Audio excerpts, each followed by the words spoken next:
enajenación o gravamen de bienes inmuebles o derechos reales o los mismos, aquí otra vez nos vuelve a decir, es obligatorio el otorgamiento del poder en escritura pública. Bueno, entonces no lo hubieran puesto aquí si se supone que para eso era lo que estábamos discutiendo ayer, ¿verdad? Mandato especial con cláusula general, con cláusula especial, pero bueno, aquí está.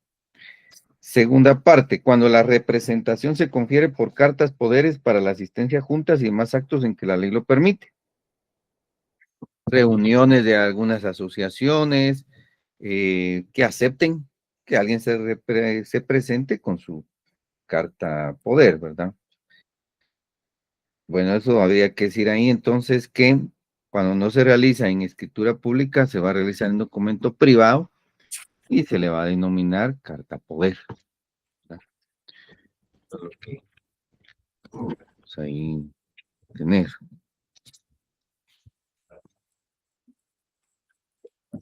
Ahora bien, vámonos entonces, por ejemplo, en 1726.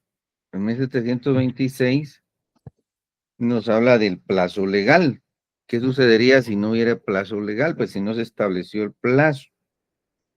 Entonces dice, el mandato general que no exprese duración se considera conferido por 10 años. ¿Cómo se va a considerar si no existe plazo que se haya establecido dentro del mandato? Un máximo de 10 años. Entonces aquí arribita usted le puede poner plazo legal, 1726, es bien grande, va. Cualquier circunstancia ahí que lo necesite.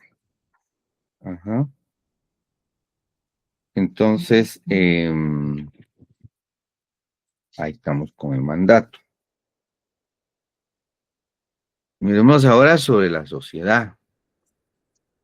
¿Qué vamos a ver acá? Bueno, el contrato de sociedad es su base. No es difícil que venga esa pregunta, pero acordémonos que la Constitución, artículo 34, derecho de asociación. Usted puede enriquecer ahí un poquito su tema colocando ya allá arriba, ver 34 de la Constitución, ¿verdad? Que sirve, es la base legal de esta cuestión del derecho de asociación. Bueno, en sí, bueno, a lo mejor le damos aquí la diapositiva. Dice, elementos especiales. Se da cuando la sociedad forma una entidad distinta a sus componentes, como la constitución de un fondo, un patrimonio común, la constitución de lucro común y la división de las ganancias. Elementos personales. El elemento personal de la sociedad se encuentra constituido por los socios, de los cuales han de tener forzosamente capacidad jurídica para contratar y enajenar. Elementos reales. El elemento real lo constituyen las aportaciones de los socios, pueden consistir en cantidad de dinero, bienes o el trabajo de industria de un socio. Elementos formales. Es formal porque es un contrato solemne y debe de celebrarse en escritura pública y se va a inscribir en el registro respectivo. 1700, leamos 1729, dice, la sociedad debe celebrarse por escritura pública. Ya habíamos dicho que es solemne, ¿verdad? ¿Por qué? Porque nos indica que en qué debe celebrarse, en qué instrumento, en el registro respectivo. Ese registro respectivo va a ser el registro de personas jurídicas, ¿verdad? Adscrito al Ministerio de Gobernación. El registro respectivo. Uh-huh. ¿Qué debe de ¿Cuáles son los requisitos? Bueno, 1730. La escritura de sociedad deberá expresar lo siguiente: el objeto de la sociedad, la razón social, pero aquí donde dice razón social, si usted puede colocarle ahí, ver 1741, porque la sociedad que se vaya a formar no solo se puede identificar con razón social, sino también se puede identificar con firma social. Entonces aquí nos dice, la razón o firma social se formará con el nombre y apellido de uno de los socios, o los apellidos de dos o más, con la agregación de las palabras sociedad civil. ¿Ya? Entonces, ¿cómo se formaría esto? Entonces, por ejemplo, firma. La firma no es que se vaya formar con firmas, o rúbricas, como nosotros así lo podríamos entender, ¿verdad? Sino firma, hemos oído firma de abogados, firma de autores, firma de... sí. Por ejemplo, podríamos poner aquí un ejemplo, a ver si alcance a ver ahí. Bueno, no vamos a poner en pantalla. Firma de... ¿qué profesiones de abogados y notarios? Abogados y notarios.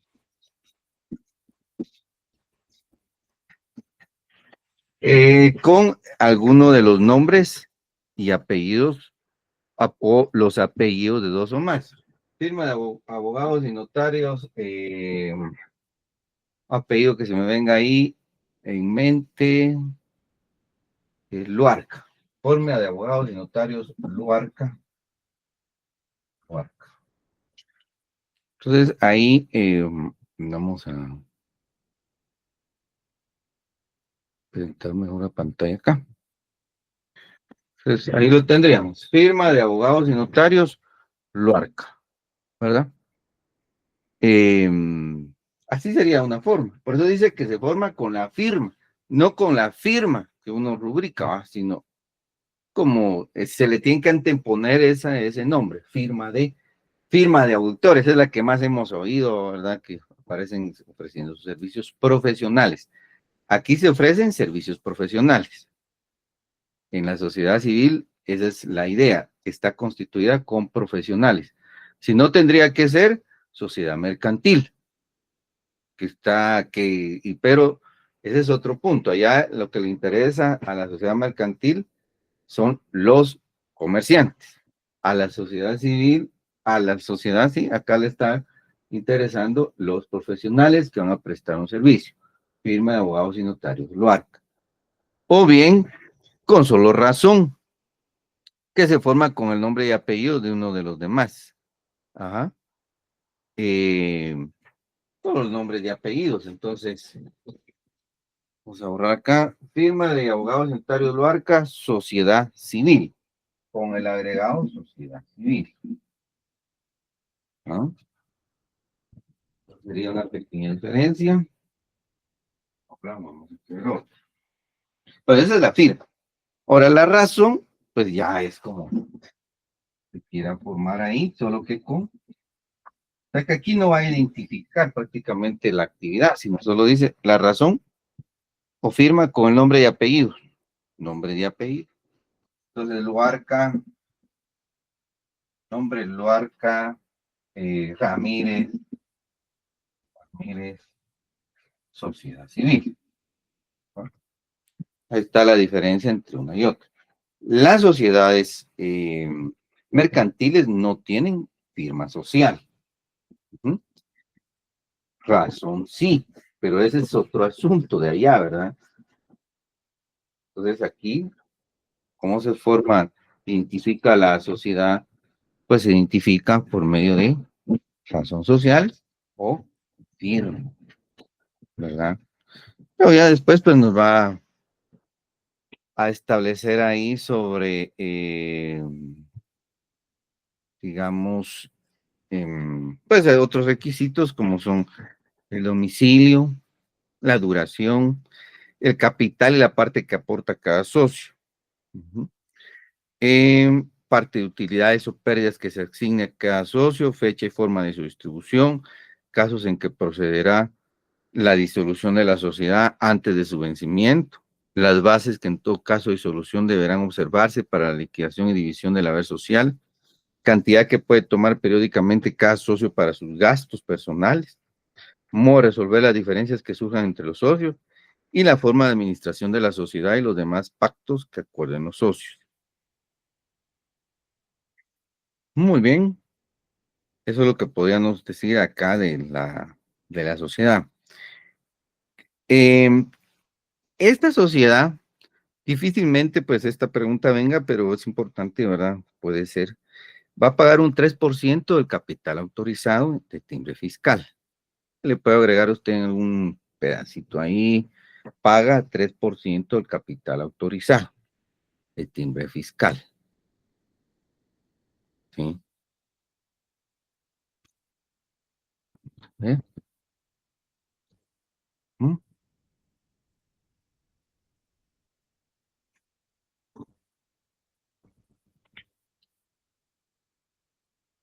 Bueno, entonces, pues en el RPJU están todos los formularios para lo mismo y están los requisitos pormenorizados que se necesiten, ¿verdad?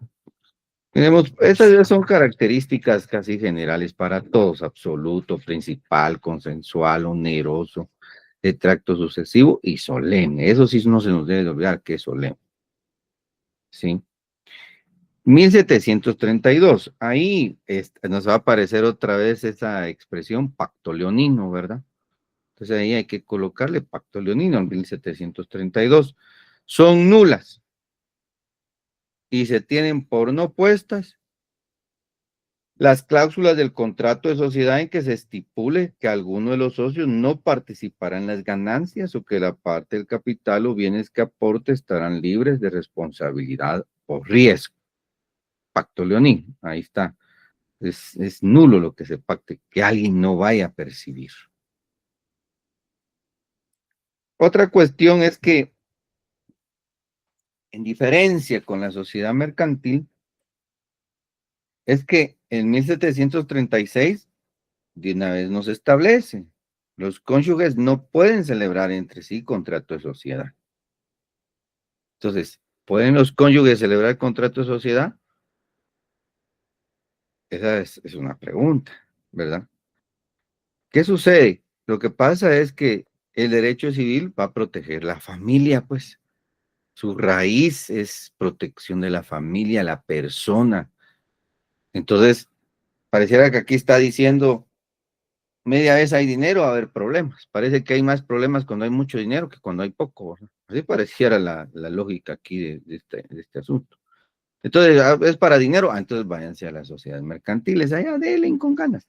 Pero acá, como que si la visión es proteger ese patrimonio, los patrimonios que se tengan, y que no se pongan al trabajo y pierdan capitales, probablemente. Pero hay una pequeña cuestión ahí mismo en ese artículo, ¿sí? Dice: los cónyuges no pueden celebrar entre sí contrato de sociedad que implique la formación de una persona jurídica.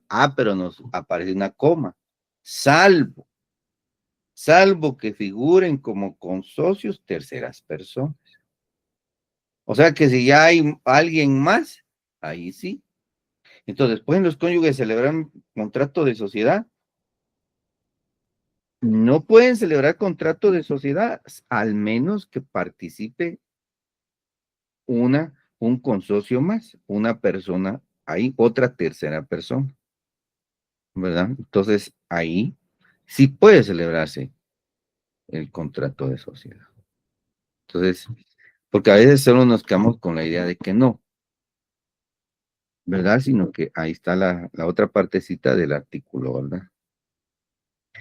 Entonces, en 1742, como ya vimos, en 1741, 1742 dice: las obligaciones sociales, ¿cómo se garantizan? Con los bienes de la sociedad. Y si estos no fueran suficientes, esto sí está delicado, ¿eh? Porque dice con los bienes propios de los socios, ¿verdad? Cosa que no va a pasar en una sociedad anónima, pero aquí sí puede pasar. Bueno, ¿puede haber un socio moroso? Sí, 1744. Ahí si usted quiere le puede poner así un poquito en grande: el socio moroso, ¿verdad? ¿Qué establece aquí la cuestión del socio moroso? Bueno, los socios deben poner en la masa común dentro del plazo convenido sus respectivos capitales, pero aquel no lo pone, ya tiene tiempo. Y contra el moroso puede la sociedad proceder ejecutivamente hasta que se verifique la entrega o rescindir el contrato en cuanto a dicho socio. Muy bien. Otro aspecto importante, vemos acá. Bueno, básicamente esto es, ¿verdad? Las sociedades pueden prorrogar su tiempo de vigencia, sí, Según el artículo 1770, la prórroga de una sociedad debe formalizarse antes del vencimiento del plazo y con las mismas solemnidades y requisitos exigidos para la celebración del contrato. Ajá. ¿Qué va a pasar si termina la sociedad? 1777. Terminada la sociedad, subsistirá la persona jurídica, pero solamente para los efectos de la liquidación, o sea que quítame liquidación, correspondiendo a los liquidadores representarla en juicio activa y pasivamente. Al entrar en liquidación se agregarán a la razón social las palabras en liquidación.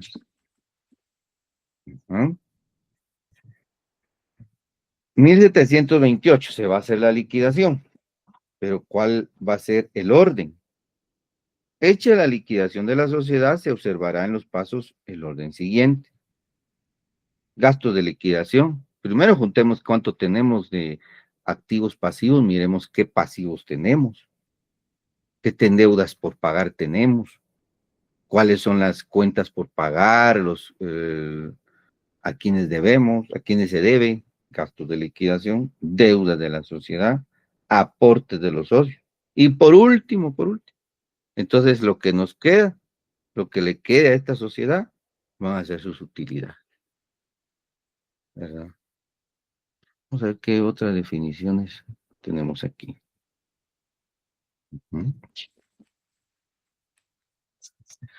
Pues básicamente a eso se refiere el contrato de la sociedad. Pues luego seguidamente nos va a aparecer de la compraventa.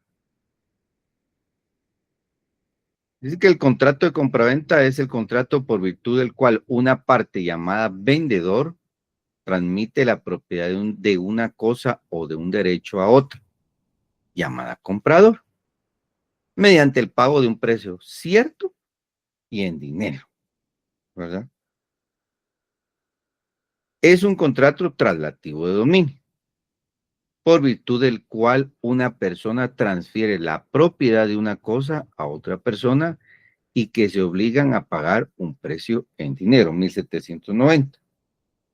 Por el contrato de compraventa, el vendedor transfiere la propiedad de una cosa y se compromete a entregarla. Muy bien. ¿Y a qué se va a comprometer el comprador? Y el comprador se obliga a pagar el precio en dinero. Y de una vez nos está diciendo en dinero. El contrato de compraventa queda perfecto. El contrato de compraventa queda perfecto entre las partes. ¿Desde qué momento? Desde el momento en que convienen en la cosa y en el precio. Aunque ni la una ni el otro se haya entregado. Queda prohibido el pacto de retroventa. Pacto de retroventa. ¿Qué es el pacto de retroventa? ¿Por qué dice que queda prohibido? ¿Y por qué en algunos códigos latinoamericanos esa prohibición no existe? Aquí sí. Bueno, pero ¿qué es eso de retroventa? La retroventa es que yo vendí el bien inmueble a Pedro. Muy bien, viene, hacen un negocio jurídico ahí. Bien, Pedro, yo te vendo el bien inmueble, perfecto, gracias. Ah, pero pongamos una cláusula, que yo tengo derecho a la retroventa. Por el mismo precio en que yo te lo estoy vendiendo, te lo puedo comprar. ¿Ya? Entonces, eso está prohibido. El pacto retroventa. Lo que está prohibido es que quede establecido, pero el registro no se va a dar cuenta si alguien, pues, o si se da cuenta, el registro no le va a interesar porque no iba escrito. Si alguien el día de mañana, si se vende y después otra vez lo vuelvo a comprar, no hay problema.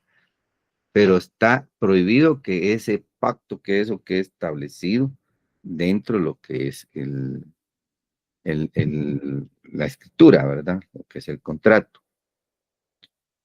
Bueno, ¿cuál es su naturaleza jurídica? Podemos concluir que su naturaleza jurídica esencialmente es que un contrato traslativo de dominio. Y es aquí donde descansa su verdadera naturaleza jurídica. Naturaleza jurídica traslativo de dominio.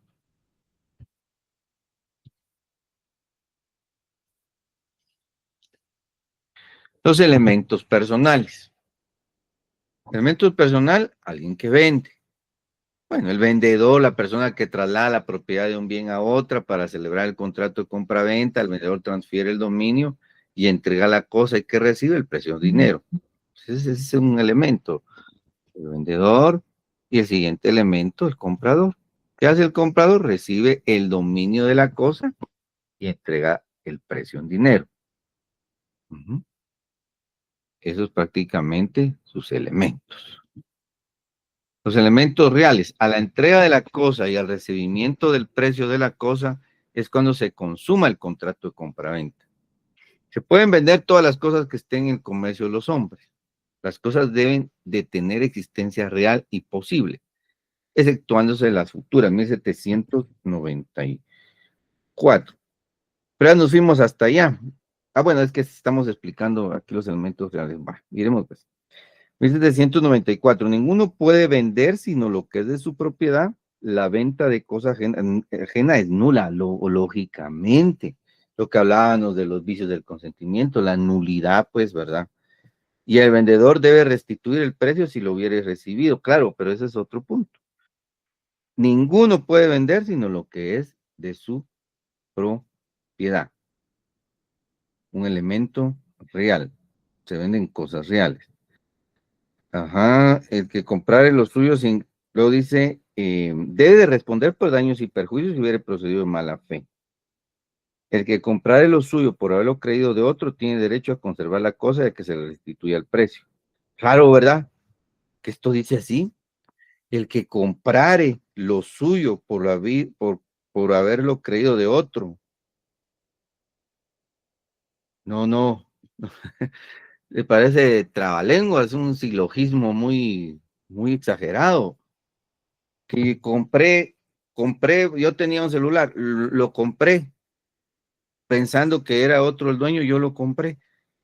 Ahora que yo compré lo que era mío a otro, ahora tengo el derecho de que me restituyan el precio. Pero no va a pasar, pues nadie va a vender, nadie va a ir a comprar la bicicleta que es de él a otro que la tiene. Lo que va a ir a hacer es reclamársela.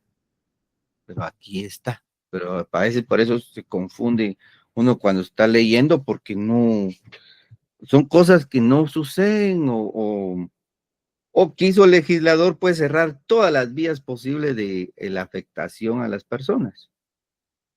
Muy bien. Entonces tenemos elementos formales, dice. Siendo consensual, no requiere forma específica, ¿correcto? Las personas, pues no se requiere, salvo que siendo mueble y el objeto y pasa de 300, hay que faccionarlo en escritura pública. Casi todas las cosas ya pasan de 300 quetzales, ¿sí? En el caso, por ejemplo, eso de las bicicletas, una bicicleta que alguien me la venda, pues ya pasa de 300 quetzales, ¿verdad? Eso es lo que la energía se está quedando.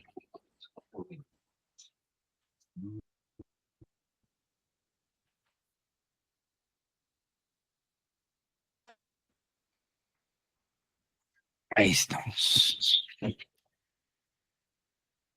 En el caso de todos los inmuebles, por eso es que no es precisamente un contrato solemne. Pero hay algunos doctrinarios, códigos comentados que van a decir que es un contrato solemne. Porque, pues así lo analizan ellos, pero aquí ya nos dimos cuenta que pueden haber escrituras, pueden haber compraventas sin necesidad de hacer escrituras. En el caso de todos los inmuebles, en lo mercantil se harán, ahí sí, en escritura pública si exceden de 1000, claro, pero si no se cumplen con estos requisitos, no invalidan el contrato, porque la propiedad podría aprobarse por medio de confesión judicial o por otro medio de prueba escrita. Lo único que pasaría es que no se podría inscribir en el registro de la propiedad, eso sí. Pero los bienes inmuebles sí se van a inscribir en el registro de la propiedad por la seguridad jurídica, pues. Nadie le va a decir al cliente, mire, hagamos un documento privado donde usted le vende esa cuerda de terreno con firma legalizada. Jamás de los jamases. ¿Cómo se va a llevar el registro? ¿Quién ahora entra en propiedad, en el dominio de los bienes? Tiene que estar establecido, ¿verdad? Ajá. Entonces eso es, pues, es muy natural establecer. Hay obligaciones del vendedor. 1809. Tenemos en 1809. El vendedor está obligado a entregar la cosa vendida y a garantizar al comprador la pacífica y útil posesión de la misma. Muy bien, claro. El vendedor estoy obligado a entregar lo que estoy prometiendo, lo que estamos estableciendo en esa escritura. Y voy a garantizar al comprador la pacífica y útil posesión de la misma. Entonces, esa es una obligación del vendedor y hay varias, acá hay muchas más. Por ejemplo, se debe de hacer la entrega en el lugar señalado en el contrato y a falta de convenio en el lugar en que la cosa se encuentra al tiempo de la venta. ¿Mm?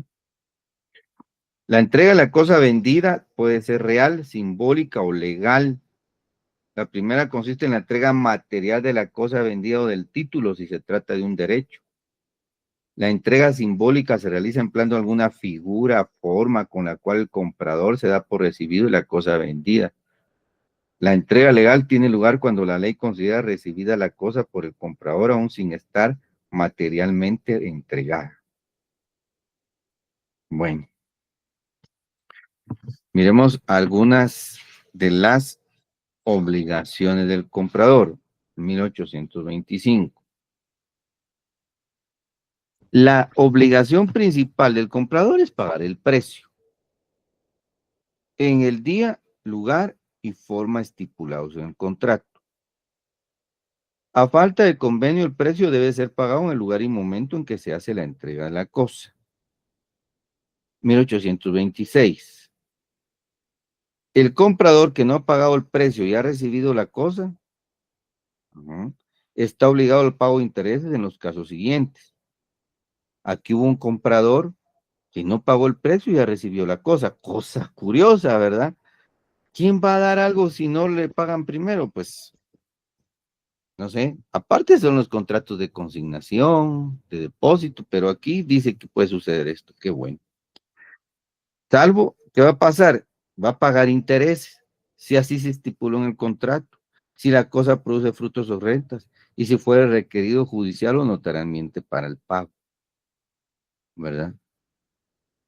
Entonces, pagar el precio de la cosa adquirida, eh,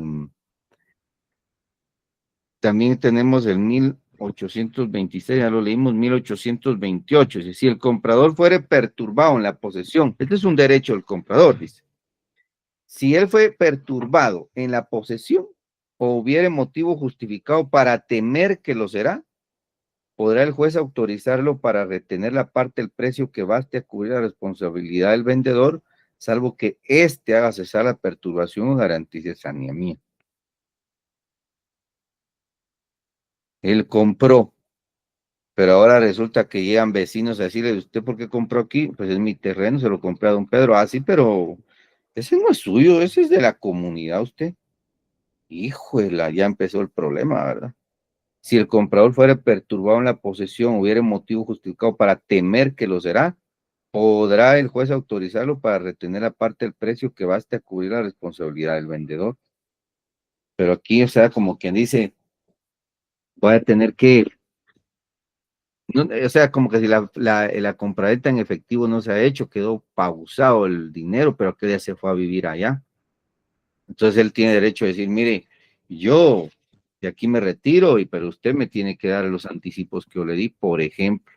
Bien confuso que algo pueda pasar así, pero porque realmente el que está vendiendo eso quiere ceder de una vez la propiedad y el que quiere comprar quiere irse a vivir ahí. pero eso, pues algo así poco entendible tiene el código aquí, muchas cosas de esto. Bueno, que el comprador está obligado a recibir la cosa en el lugar y tiempo convenidos.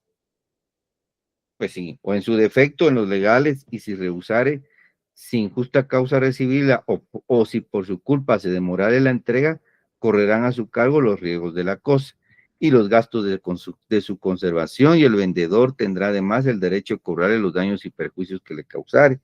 Si la cosa fuere mueble, el vendedor puede pedir su depósito a costa del comprador. Compró una mercadería y ya no se entrega y se descompone, ¿sí? Entonces, el comprador está obligado a recibir la cosa en el lugar y tiempo conveniente. Si se rehúsa sin justa causa recibirla, o si por su culpa se demorare la entrega, correrán a su cargo los riesgos de la cosa. Usted me pidió tal cosa, tal asunto, tal día, y yo se la llevé el picofletero, lo que usted me pidió, pero como ahora yo no la pude entregar, usted se fue, no estaba ahí, y ahí quedamos. Pues ahora, ¿usted la quiere todavía? Sí, claro, vaya, pero me va a pagar el extra, pues. Eso es lo que está diciendo ahí, ¿verdad? Que pudiera suceder. Ajá. Pero ahí prácticamente, si nos damos cuenta, como que si fueran compraventas de tipo mercantil, ¿verdad? Porque para eso existe ese mecanismo mercantilista. Pero como es supletorio el Código Civil, entonces por ahí va el asunto de que hay artículos que rompen con el esquema de lo civil, ¿verdad? Miremos aquí algo, antes de pasar hay algo interesante también, en 1792. Vamos a regresar ahí. El marido no puede comprar de su mujer, ni esta de aquel, aunque haya separación de bienes. ¿Por qué? Porque quizás otra vez el Código Civil, la filosofía del derecho civil es la protección a la familia, ¿ya? Entonces ahora viene el marido y tenía bienes, y viene la mujer y se compran entre ellos, después resultan los pleitos que yo te compré, vos me debes, híjole, quizás esa sea la intencionalidad de este artículo, ¿verdad? No, que no se dé eso. Pero quedan prohibidas, quedan incluidas en la prohibición, no quedan incluidas en la prohibición las adjudicaciones en pago entre cónyuges por razón de liquidación de la sociedad conyugal. Ese es otro asunto. Ahí ya hubo liquidación de la sociedad conyugal. Lo que sí sucede es que el marido que hace, entonces lo que pueden hacer son donaciones, ¿verdad? O se donan entre ellos, ¿ya? Y ya es tú, pues puede ser. Y ya está, porque sí es permitido, ¿verdad? Solo la compraventa, no. Ajá. Ah, bueno, ¿quiénes no pueden comprar por sí ni por interpósita persona? Más interesante, ¿verdad? Los administradores, los bienes, las tutelas, los que están bajo al cuidado de personas, ¿verdad? Los administradores de bienes, los que tengan bajo su administración o cuidado. Qué casualidad que le quedó la tutela de unos sobrinos y resulta que esa tutela incluye unas bonitas fincas. ¿Y qué si al transcurso del tiempo él ya es dueño de esas fincas? A ver, no se puede. Y ya vienen cuestiones del organismo judicial, ¿verdad? Los depositarios judiciales, los interventores, los liquidadores, los síndicos, todos los que tienen que ver en el caso de quiebra, liquidación de los bienes que se estén rematando en un juzgado, no va a ir Y el por eso es secretario de que ahí. se dice, ¿verdad? Que el tutor o el protutor no puede recibir del pupilo ni de manera directa ni indirectamente. Correcto, correcto, Y exactamente. dicen, salvo que hayan sido, o sea, que ha caducado ya Ajá, la tutela o protutela y canceladas y liquidadas las cuentas. ahí está, correcto, exactamente. Ajá, muy bien. Y luego nos dice aquí el artículo 2, hablábamos de eso, ¿verdad? De los auxiliares, ahí todos los que tienen que ver. Qué casualidad que un oficial estaba llevando un caso ahí y había un embargo de bienes y él resulta con su ponencia, yo compro el bien. No, no, ya le prohibieron. Aquí le está diciendo que no. Los jueces, de hecho, mire qué tremendo, los jueces, dice. Y demás empleados, porque el juez tiene en su poder, se va a dar cuenta de que hay propiedades bonitas, ¿sí? Y dice, esa propiedad va a entrar a remate, a embargo, yo la compro. No se puede. Ni por él, ni que ponga otra. Por eso dice arriba, ni por sí, ni por interpósita persona, ¿verdad? ¿Por qué? Porque va a tener interés en el juicio. A lo mejor había alguien ahí externo que sí podía entrar a la adjudicación del remate. O quizás la misma persona que iban a rematar el bien, que la quería pagar, pero él se adelantó. Fíjese que no se puede porque ya el tiempo, o sea, le hizo una traba y contarle que él tuviera el derecho, ¿verdad? Ahí lo está diciendo. Los corredores y martilleros jurados, los bienes cuya venta se hace con su intervención y los notarios. De una vez manda a los notarios. Los bienes cuyas actas de remate autoriza. Qué casualidad que él mismo autorizó el acta de remate y ahora resulta que él va a estar ahí con un bien, ¿verdad? El mandatario. Los del mandante sin el consentimiento expreso de este. Ahí está. Ahí habla. El mandatario no puede comprar bienes que le encargó que vendiera el mandante, ¿verdad? Él lo está diciendo de una vez, esa es una prohibición. El albacea, ya, los de la testamentaria, mientras no estén aprobadas las cuentas de su administración, ahí está. Ya vino la albacea y está administrando todo lo que está en el testamento y ahora resulta que él es el que se queda con los bienes, ¿verdad? Entonces prácticamente esas son unas prohibiciones. Ajá. Entonces, de la compra-venta en sí, preguntas claves: ¿qué es la compra-venta? ¿Cuál es su naturaleza? ¿A qué se obliga el comprador? A pagar el precio en dinero. ¿Puede el marido, eh, puede comprar a su mujer o esta de aquel? No, no pueden. ¿Es prohibido el pacto retroventa? ¿Sí o no? Sí. ¿Qué es el pacto retroventa? Es la posibilidad que tiene el vendedor de volver a adquirir el bien por el mismo precio que se lo vendió al comprador, y esta cláusula la dejó estipulada, pacto retroventa.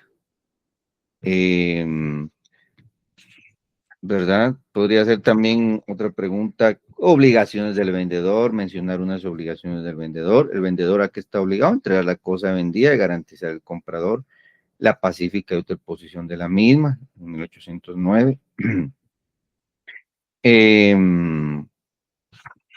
Obligaciones del comprador, ¿sí? ¿Cuáles son? Pagar el precio en el día, lugar y formas estipulados. Entonces,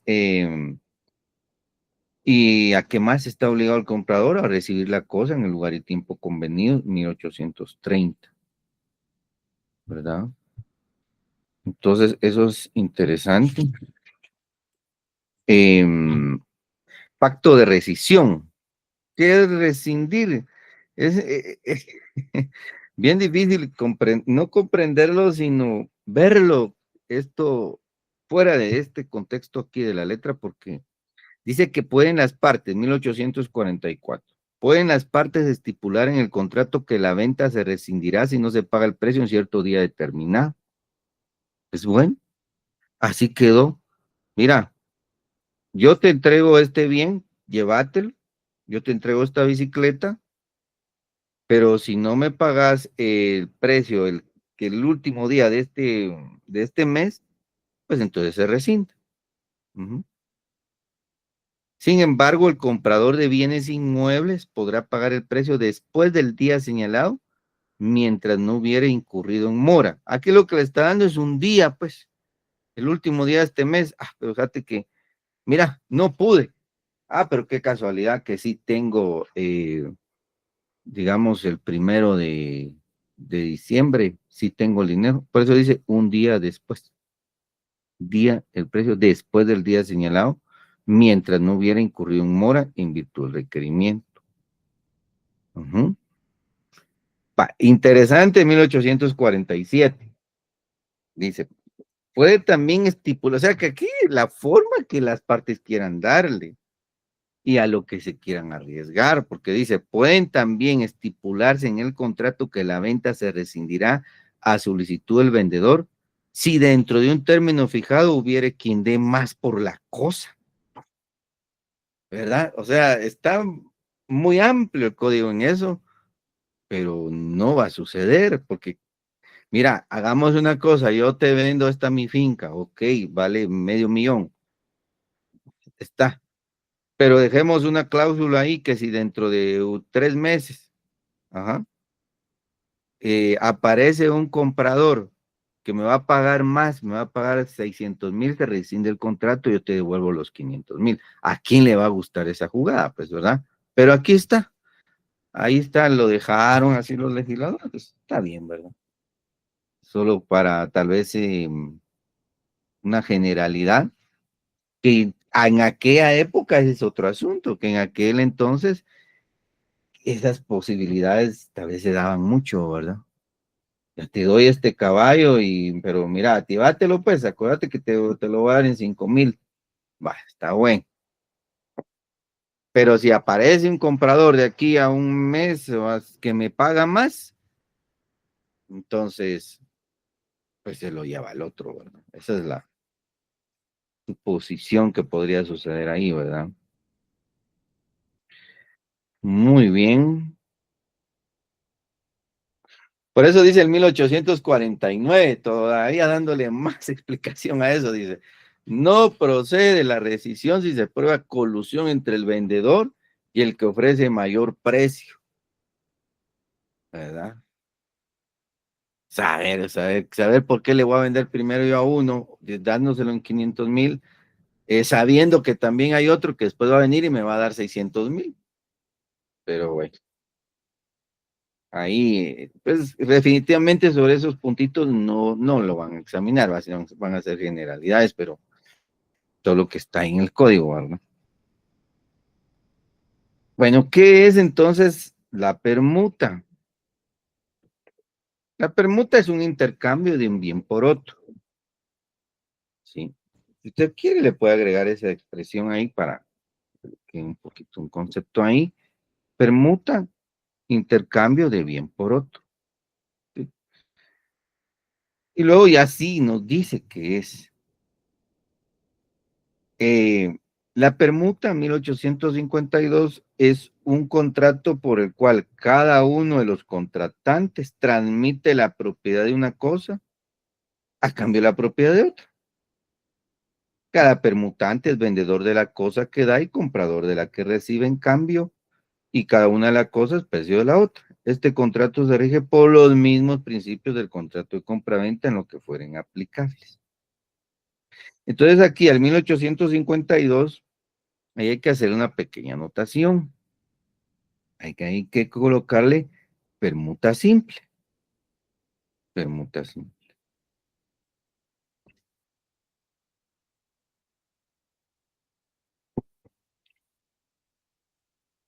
Es permuta simple, ¿por qué? Bueno, esto también es doctrina, pero vamos a explicar. Permuta simple porque, mira, yo tengo una finca, digamos, yo tengo una finca en la costa sur en Santa Lucía, Cosumalguapa. Ah, bueno. Pero yo no puedo atenderla allá. Yo miro que a mí me conviene que permutemos, así que cambiemos. Yo te doy la finca que está allá porque tú sos mi amigo de allá, quédate con esa finca, pero aquí donde yo vivo, aquí en la colonia, aquí yo sé que tenés una casita. ¿No te conviene más pues quedarte con que yo me quede con la casa? Vos te quedas con la finca, allá es tu clima, es calorcito.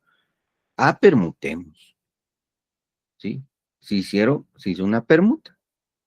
Por lo que a veces decimos en buen chapín, pelo a pelo, ahora me das aquello, yo te doy esto. Permuta. Lo que se hace muy generalmente a veces con vehículos, ¿verdad? Yo tengo un Honda 2020, 2020, pero a mí no me gusta el Honda, vos disculpa, fíjate que yo necesito salir así afuera, o sea, yo necesito una camionetilla tipo agrícola. Vos la tenés, yo tengo el Honda, vos en cambio trabajas aquí en la ciudad, cambiamos, permutemos. Muy bien, ¿verdad? Ajá. Entonces, por eso dice, cada permutante es vendedor de la cosa que da y comprador de la que recibe, en cambio, ahí está. Y cada una de las cosas es precio de la otra. O sea que este es el trueque, también se le conoce como trueque, ¿verdad? Ajá. Ahora, la del 1853 se llama permuta estimada. ¿Por qué? Porque dice, si la cosa que se entrega se ha de pagar parte en dinero y parte en otros bienes, el contrato será de permuta siempre que la porción estipulada de dinero no llegue a la mitad del precio. Entonces, aquí hay una permuta estimada. ¿Qué sucede acá? Bueno, regresemos a lo de la finca. Yo tengo la finca en Santa Lucía, Cozumalguapa, y vale $500,000. Así la tengo que evaluar. Pero la casa acá vale, ¿qué? 700,000. Entonces yo te dejo la finca y te doy los 200 de ribete, como se dice, ¿verdad? Eso es lo que está tratando de decir aquí. Ajá. Entonces ahí tenemos la permuta estimada. Si la cosa que se entrega se debe pagar parte en dinero y parte en otros bienes, el contrato será de permuta siempre. Muy bien. Siempre que la porción estipulada en dinero no llegue a la mitad del precio. Porque si llega a la mitad del precio, ya no va a ser permuta. ¿Sí? Entonces, si allá vale $500,000 y aquí me estás poniendo al 1,000,000, entonces ya no estamos permutando prácticamente, porque aquí lo está estableciendo la ley. Siempre que la porción estipulada en dinero no llegue a la mitad del precio de alguna de las dos partes, ¿verdad? O sea, si se sobrepasa la mitad del precio. Entonces, por ejemplo, yo acá tengo digamos, este marcador y tengo aquí este lapicero.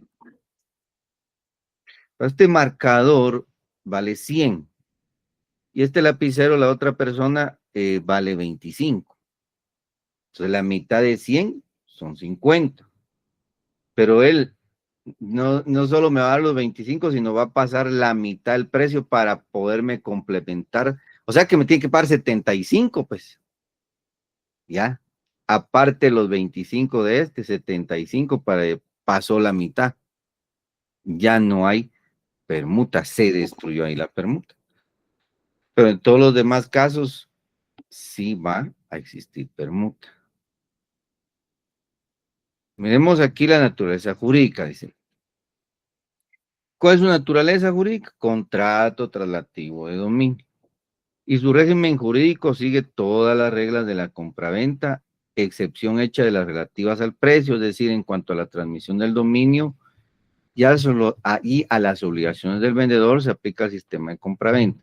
Cada permutante se reputa vendedor en lo que se refiere a las obligaciones de transmitir el dominio, entregar la cosa, garantizar una posición pacífica, responder a los vicios o defectos ocultos y de saneamiento para el caso de evicción. Como en la permuta no existe precio, sino es un caso especial o excepcional, lógicamente no se aplican las reglas relativas a las obligaciones del comprador, que consisten fundamentalmente en pagar un precio cierto en dinero, correcto, porque como son cosas las que se están